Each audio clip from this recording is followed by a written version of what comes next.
O psiquiatra do Porto, acusado de violar uma paciente grávida... A violação ocorreu durante uma consulta e numa altura em que a mulher se encontrava deprimida e medicada. Agora posso lhe dizer, não vivi, sobrevivi. Sou uma sobrevivente. Mas penso nisto todos os dias. Todos os dias penso. I think about it every day. I think about it often in my nightmares. I wake up in the night and I'm crying and I'm screaming, and it's like it happens to me again and again and again when I sleep. The same story. I'm on the road and he picks me up.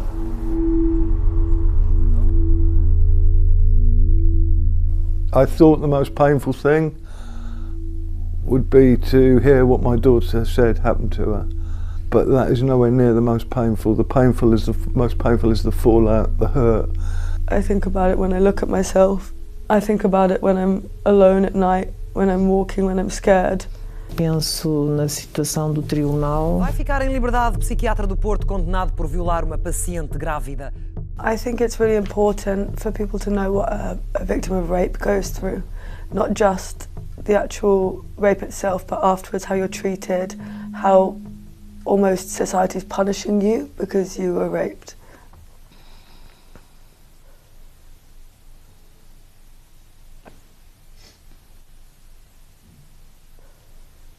Everybody wants to silence rape victims. Nobody wants to hear your voice. Decidi dar esta entrevista porque senti a necessidade de falar. Em abril de 2011, o Tribunal da Relação do Porto produziu um dos mais polémicos acórdãos de sempre em casos de crimes sexuais em Portugal.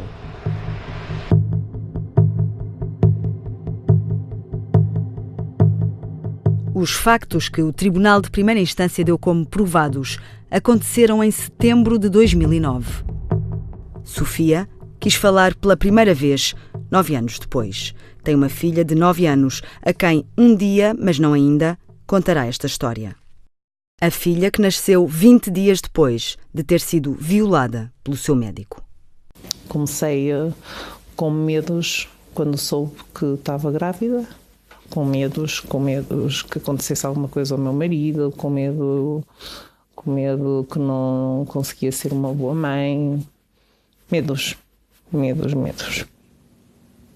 E foram esses medos que a levaram a procurar ajuda psiquiátrica? Exatamente. Comecei por perder o sono, ter imensa ansiedade. Pronto, até que caí mesmo lá no fundo. E procurou um médico que estava longe da sua área de residência? Sim. Umas 2h30. Porquê esse médico?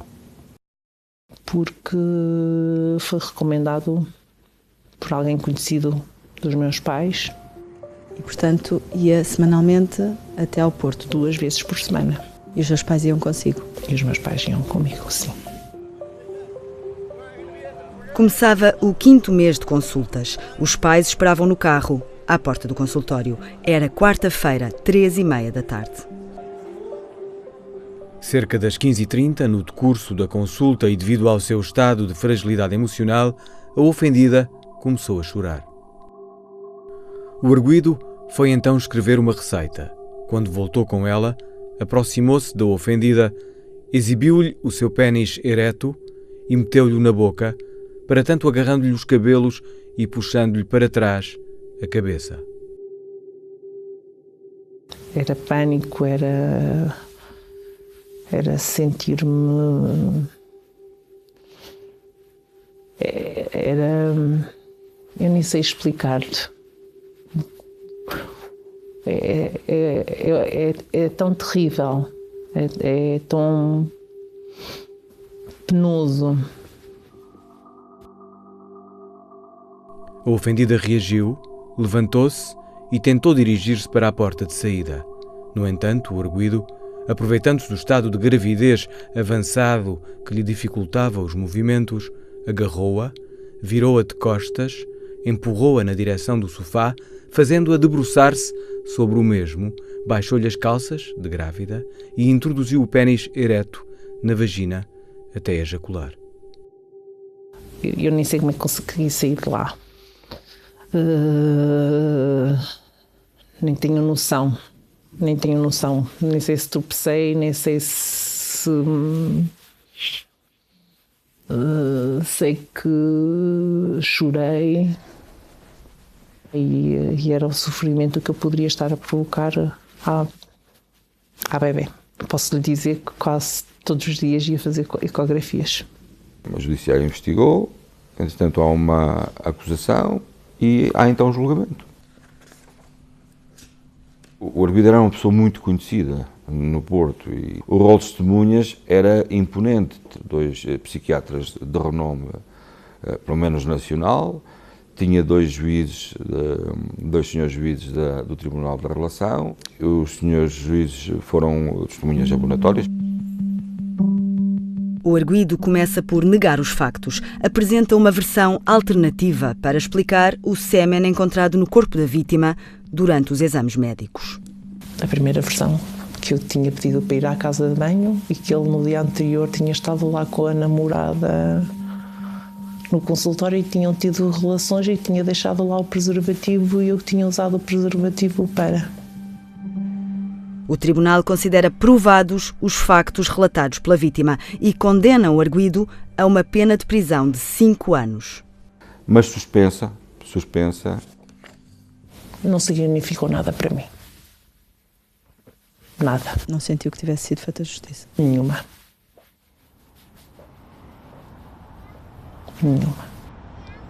As 2 partes recorrem para o Tribunal da Relação do Porto. A acusação pede prisão efetiva. A defesa pede a absolvição do arguido. E seguiu-se um acórdão em que o arguido foi efetivamente absolvido. Vai ficar em liberdade o psiquiatra do Porto condenado por violar uma paciente. Condenado a 5 anos de pena suspensa em primeira instância, mas o Tribunal da Relação revogou a decisão. Foi um balde de água fria. E uma revolta imensa. O acórdão vem, muito embora considere que não houve consentimento e que houve recusa, considera isto irrelevante, porque considera que para integrar o crime de violação era necessária violência física de tal forma que a vítima se debatesse e que não se tinha provado. Uma grande revolta. Porque houve violação e uma grande violência física. Uma mulher grávida, profundamente a nível psicológico, sem qualquer ação, com um homem a medir forças. Baixa medicação fortíssima e com uma dependência absoluta e total de um médico que a está a orientar em termos psicológicos, não é em termos de ortopedia, em termos psicológicos, como é que esta pessoa tem força para se debater e tentar fugir e ficar marcada, porque no fundo aquilo, o acórdão da relação diz, esta cena não está marcada, não houve aqui sinais de luta, portanto isto não há violência. Eu tentei sair, ele trancou a porta do consultório, tirou as chaves. 2 exemplos de factos que o Tribunal da Relação do Porto não considerou provados. Há uma em que é retirada a expressão a vítima reagiu. Quando se retira esta parte reagiu, pois deixa de haver resistência, não é, nos factos provados. Há outra situação em que retira uma parte e em que subjaz só que o arguido agarrou a cabeça da vítima, retirou a parte de agarrar os cabelos, mas não os cabelos, considerou que o agarrar a cabeça e a partir daí forçar a prática sexual que não constituía violência. E o que é que mais lhe posso dizer, não é? Em outubro de 2013, o psiquiatra foi expulso da Ordem dos Médicos.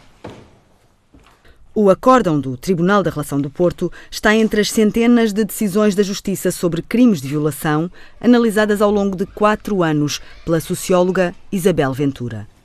É tão contraditório, porque se por um lado a nossa sociedade reconhece que a violação é um crime gravíssimo, o mais grave a seguir ao homicídio. Os resultados da minha investigação puderam aferir que há uma longa história de desvalorização da gravidade para as vítimas dos crimes sexuais. It's so hard to wake up and clean your teeth in the morning, let alone going to work, and how are you supposed to carry on living with this in your heart and in your head, and when you can't bring yourself to get out of work and get out of bed to go to work in the morning, how are you supposed to earn money? How are you supposed to live, feed yourself? How are you supposed to pay rent? Because one person decided they wanted to try and ruin your life. Kate Ellis Juby terminava uma semana de férias no Algarve. No dia 14 de abril de 2017, às 4h30 da tarde, na Estrada Nacional 120, pedia boleia para Faro, onde apanharia o avião de regresso a casa. I was holding up a sign saying Faro. A man in a van pulled over and offered me a lift to Lagos. O arguido disse que precisava de carregar um veículo para o autorreboque e dirigiu o veículo para um troço da antiga Estrada Nacional 120. We got maybe 2 miles down the road. He pulled over. O arguido, com o uso da força física, agarrou-a pelos ombros, puxou-a para o exterior do veículo. He pulled me by my shoulders and pushed me up against the side of the van, and he raped me twice. I thought I was going to die. I remember thinking so straight, just wanting it to be over, and just wishing that I wasn't going to die. I just wanted it to end, and I was begging him not to kill me. That was I just didn't want to die. I knew that my life was different than for the rest of it. You felt that at that moment? Yeah, I knew that I was never going to be me again.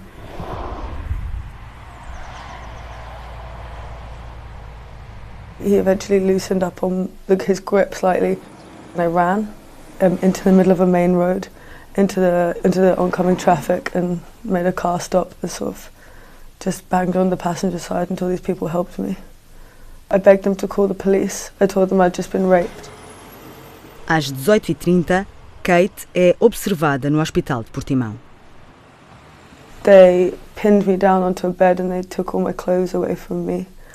The doctor told me to stop crying. He told me I need to. It was horrible. The doctor told me I need to man up. Man up? Man up. They injected me. They pinned my arms down and put needles in my arm. Injected me with 2 liquids. I don't know what they were. They took up blood samples from me. They then swabbed everywhere to get the DNA. But all the time holding me down, telling me not to make any noise, not to cry. They told me I had to stop being a baby as well. But you're told in the hospital what happened? They knew the police had picked me up from the crime scene and taken me to the hospital. And that's where the doctor was really cruel to me. It was really horrible. Contactado pela SIC, o Hospital de Portimão opta por não comentar as declarações de Kate. No relatório de urgência, que integra o processo consultado pela SIC, lê-se que Kate apresenta dor severa, está muito chorosa e emocionalmente alterada. São-lhe administrados antirretrovirais, antibióticos e contracepção de emergência. Do hospital, Kate é levada para a Polícia Judiciária de Portimão. São 8h30 da noite, quando começa o interrogatório. I wanted to call my mum. They said I had to give my statement first. So after a while, I gave my statement and they let me call my parents. My mum was...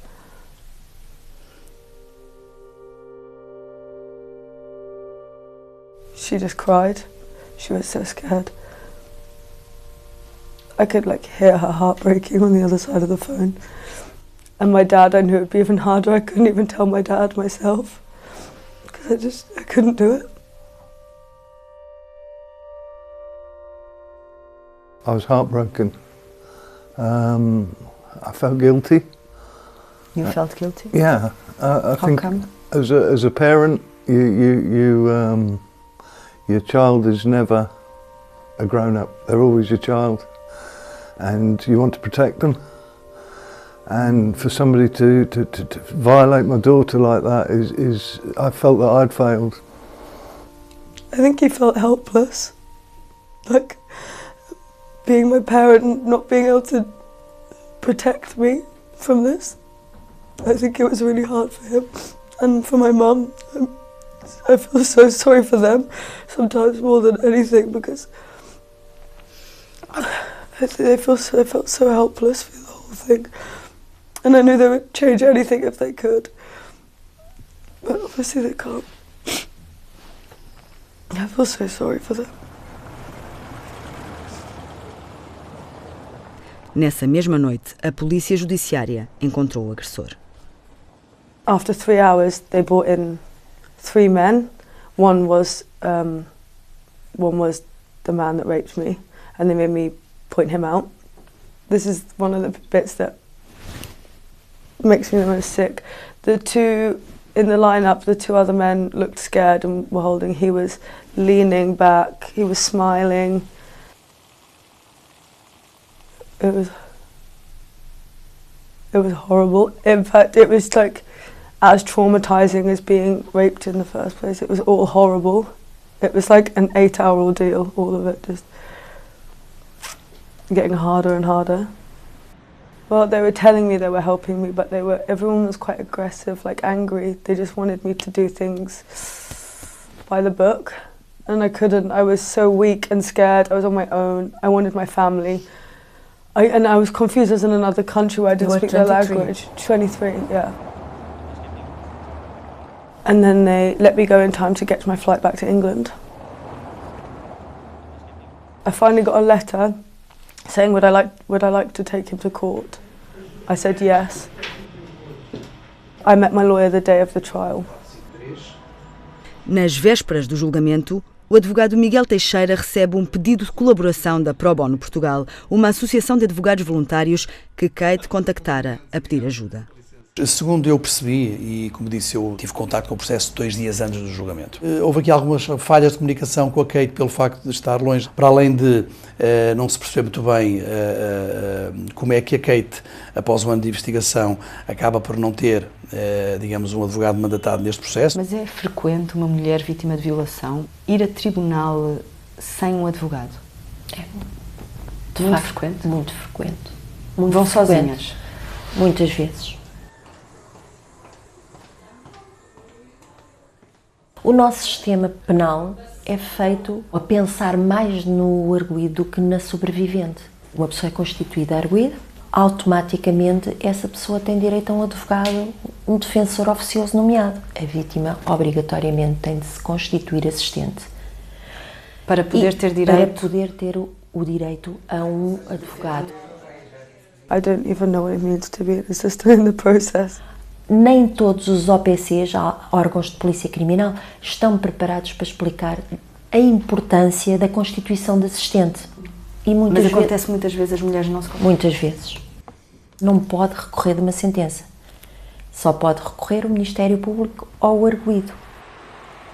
Em outubro de 2018, 1 ano e meio depois do crime, Kate regressa a Portugal com os pais para o julgamento. O homem que violou Kate Ellis Juby é julgado no Tribunal de Lagos, um tribunal singular destinado aos delitos menos graves. Nós na gíria falamos em bagatelas penais, como injúrias, como ameaças, como impropérios, como furto, como roubo, e a que a determinada altura estão a julgar, digamos, em simultâneo casos gravíssimos como este de crimes sexuais. Este tipo de crimes tem uma moldura penal que vai dos 3 aos 10 anos e, portanto, encaixa-se objetivamente num tribunal coletivo. O Ministério Público, que representa a vítima, considerou, no entanto, que não seria de esperar uma pena superior a 5 anos. O facto de não existirem antecedentes criminais, a condição social do arguido, ter confessado os crimes, mas não podemos esquecer que estamos perante um crime de violação. The trial was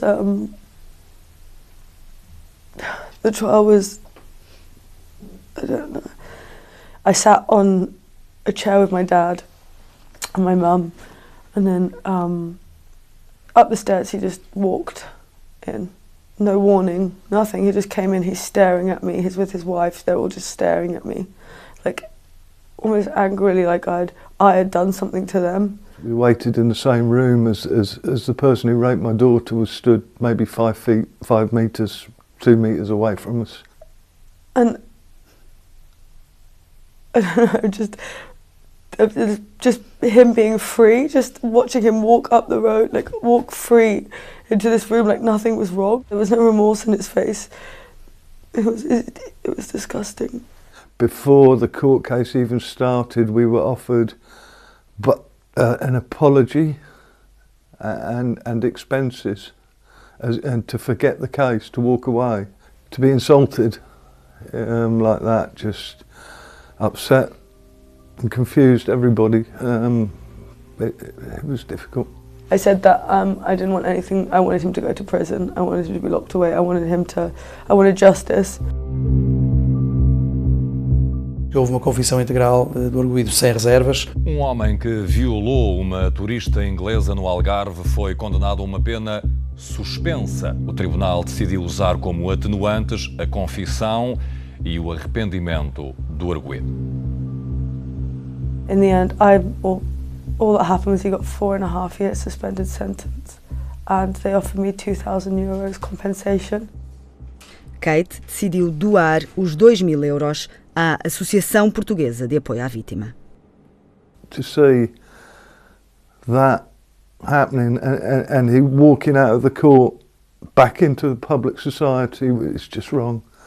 And the hurt was unbelievable, and the pain that we've all been through, it's been horrendous. The whole court case gave us a feeling of it's no big deal.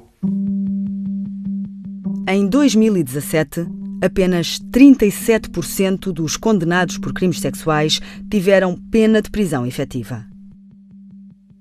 A juíza Helena Susano encontra a explicação para estes números no artigo 50 do Código Penal. O artigo 50 manda que sempre que seja aplicada uma pena em concreto igual ou inferior a 5 anos de prisão, o juiz pondere obrigatoriamente a suspensão da execução da pena. No crime de violação, por exemplo, temos uma moldura penal que vai de 3 a 10 anos. Se o legislador entender que o deve fazer, basta alterar a moldura mínima para uma moldura superior a 5 anos e o juiz já nem sequer o pode ponderar, como decorre, por exemplo, no crime de homicídio. E as necessidades de prevenção geral podem obrigar a essa alteração, portanto não vejo que isso não seja de ponderar. Se me perguntar, acha que dentro da harmonia do sistema o crime de tráfico de droga ser punido com 4 a 12 anos e uma violação de 3 a 10 parece-lhe equilibrado? Se calhar não está... Enfim. Há uma grande preocupação centrada nos impactos que o sistema judicial vai ter em relação ao arguido, que faz sentido porque vai impactar na vida dele. Não se pode, com esse argumento, sacrificar os direitos humanos das vítimas, das pessoas vitimadas. Abuso sexual de pessoa incapaz de resistência é o crime pelo qual foram condenados com pena suspensa os 2 homens que violaram uma mulher inconsciente na casa de banho de uma discoteca em Gaia. Em setembro de 2018, o Tribunal da Relação do Porto confirmou a suspensão da pena e produziu mais um acórdão que chocou as associações de apoio às vítimas. A culpa dos arguidos situa-se na mediania, ao fim de uma noite com muita bebida alcoólica, ambiente de sedução mútua. A ilicitude não é elevada. Não há danos físicos ou são diminutos, nem violência. Quando essa sentença saiu, foram inúmeras as sobreviventes que chegaram ao atendimento e disseram: "Oh, doutora, quem nos garante que não vamos passar por um processo e ter uma decisão humilhante?" O termo utilizado por elas foi humilhante. E preocupa a falta de efeito dissuasor para futuros crimes? Preocupa-me muito. Preocupa-me muito este acórdão e não só. Quando um tribunal superior o faz, como é que acha que nós, com uma senhora que estamos a tentar trabalhar, a fazer com que ela recupere a sua autoestima, se consciencialize que não teve ali nenhum papel naquele ato bárbaro de que foi vítima, como é que nós a vamos fortalecer o suficiente para que ela apresente a queixa, para que ela prossiga? Rape victims really need to be told told it's not your fault. A maior parte delas vem para além do medo, com muita vergonha e com um sentimento de culpa, uma coisa terrível. There is so much shame you feel, and you're made to feel by everyone. People ask you, what were you wearing? I wasn't wearing anything provocative. What was I saying to him? I didn't speak any word to him. I told him where I wanted to go. I didn't tell him my name. I didn't provoke him in any way.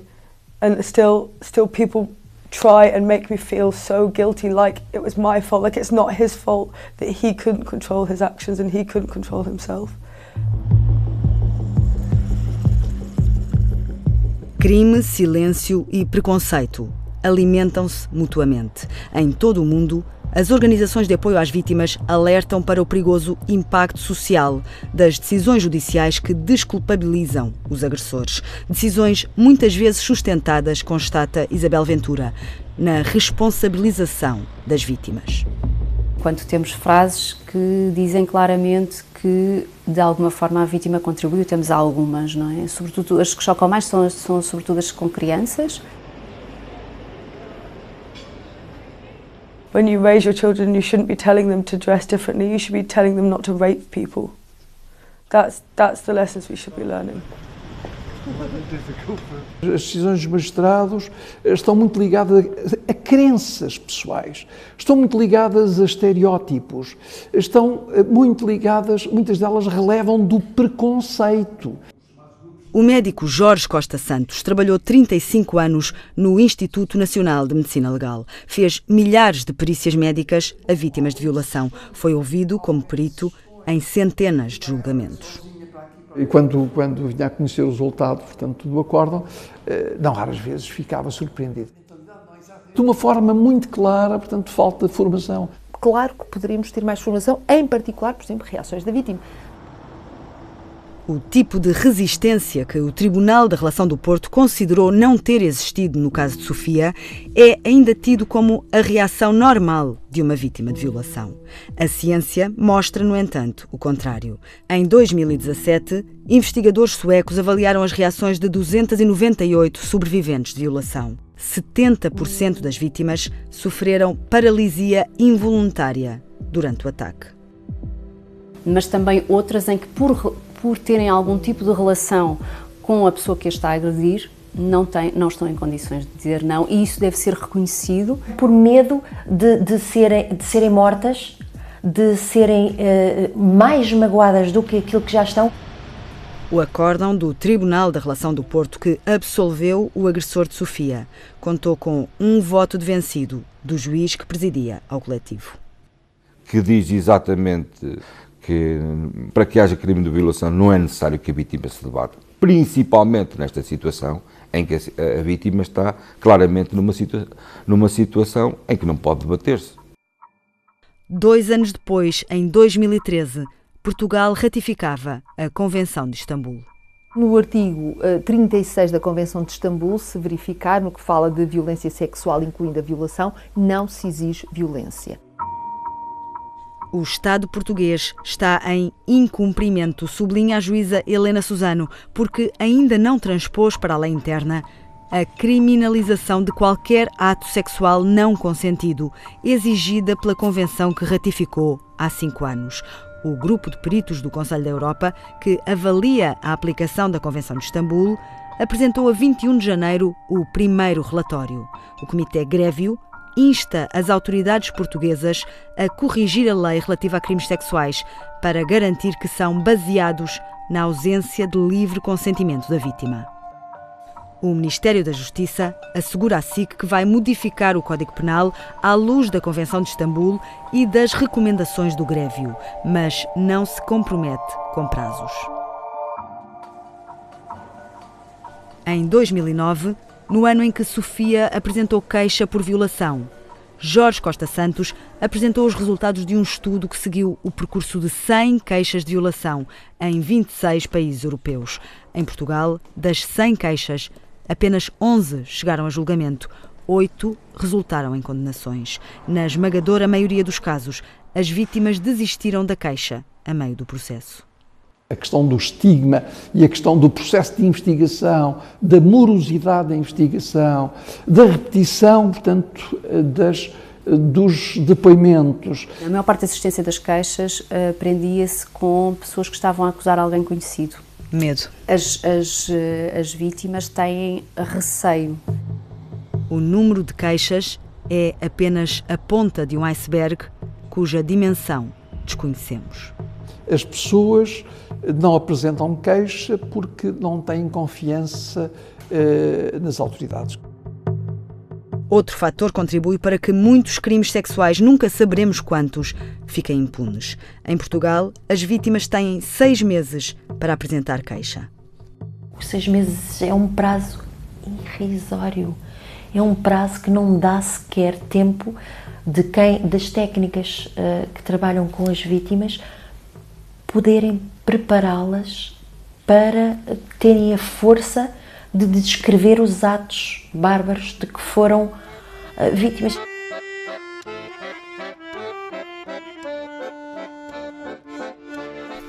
Yeah, I've had a lot of therapy, and it's the only reason that I'm strong enough to talk about this, and I'm strong enough to keep fighting.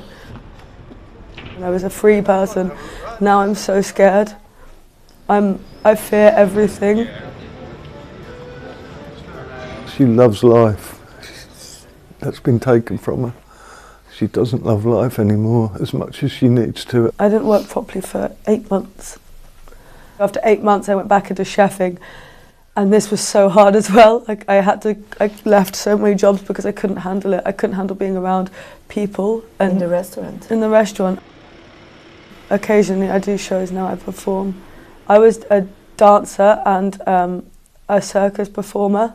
This was my dream, this was my goal in life, and because of him I stopped for a really long time. I was too scared to stand up on a stage, because if men so much as looked at me wrong, I would break down on that stage, and it was, I thought my dreams were ending. I didn't want to be touched, I didn't want anyone to be near me. I now am happy with someone, and I feel very comfortable with him, and it's taken me, it's a real challenge for him.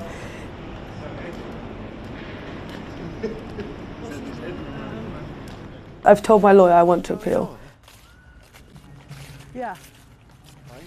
I'm still trying to get some kind of justice.